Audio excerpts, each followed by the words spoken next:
CPI കൊല്ലം ജില്ലാ സമ്മേളനത്തിൽ party സംസ്ഥാന സെക്രട്ടറി കാനം രാജേന്ദ്രനെതിരെ രൂക്ഷ വിമർശനം.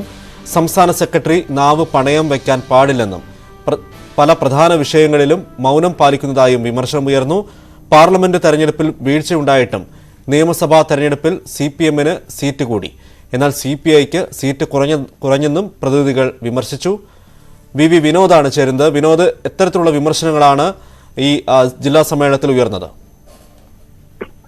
സരുൺ, നേരത്തെ തന്നെ പല ഘട്ടങ്ങളിൽ സിപിഐക്കുള്ളിൽ സംസ്ഥാന സെക്രട്ടറി കാനം രാജേന്ദ്രനെതിരെയുള്ള വിമർശനങ്ങൾ ഉണ്ടായിരുന്നു. അദ്ദേഹം മുഖ്യമന്ത്രിക്ക് പല വിഷയങ്ങളിലും മുഖ്യമന്ത്രിക്ക് വഴങ്ങുന്നു, സിപിഐയുടെ ഒരു നിലപാട് സ്വതന്ത്രമായി പറയുന്നില്ല എന്ന തരത്തിലൊക്കെയും നേരത്തെ തന്നെ വിമർശനം ഉണ്ടായിരുന്നു. ആ തരത്തിൽ തന്നെയാണ് ഇപ്പോൾ കൊല്ലം ജില്ലാ സമ്മേളനത്തിലും പ്രതിനിധി സമ്മേളനത്തിലും വിമർശനം വന്നത്.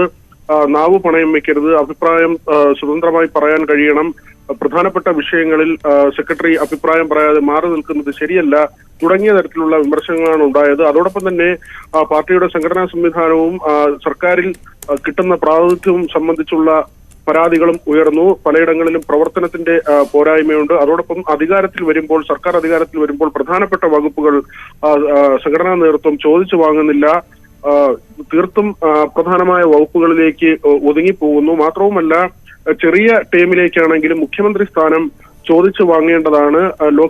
കഴിഞ്ഞ ലോക്സഭാ തെരഞ്ഞെടുപ്പിൽ ശബരിമല വിഷയം തിരിച്ചടിയായി. ഇത് സിപിഎമ്മിന്റെ ഏകപക്ഷീയമായ നിലപാടുകൾ പലതുമായിരുന്നു ആ തീരുമാനത്തിന് പിന്നിൽ. പിന്നീട് ഇതിന്റെ നഷ്ടമുണ്ടായത് സിപിഐക്കാണ്. തിരിച്ചടി പൊതുവിലുണ്ടായെങ്കിലും നിയമസഭാ തെരഞ്ഞെടുപ്പായപ്പോൾ സിപിഎമ്മിന് സീറ്റുകൾ വർദ്ധിക്കുകയും സിപിഐക്ക് കൈവശമുണ്ടായിരുന്ന ചില സീറ്റുകൾ നഷ്ടമാവുകയും ചെയ്യുന്ന സാഹചര്യമുണ്ടായി. അതോടൊപ്പം തന്നെയാണ് കോവിഡ് കാലത്ത് ആരോഗ്യ വകുപ്പിൽ സിപിഎം പ്രവർത്തകരെ വ്യാപകമായി തിരികെ കയറ്റുന്ന സാഹചര്യമുണ്ടായി എന്ന വിമർശനവും ഉയർന്നു. ഭക്ഷ്യവില ഉയർന്ന സമയത്ത് അതിൽ ഇടപെടുന്നതിന് മന്ത്രിക്ക് വീഴ്ചയുണ്ടായി എന്ന തരത്തിലുള്ള സ്വയം വിമർശനപരമായ കാര്യങ്ങളും സംഘടനാപരമായി കൊല്ലം ജില്ലാ സമ്മേളനത്തിൽ ഉയർന്നു വന്നു. ശരൺ, വി വിനോദാണ് വിശദാംശങ്ങൾ നൽകിയത്.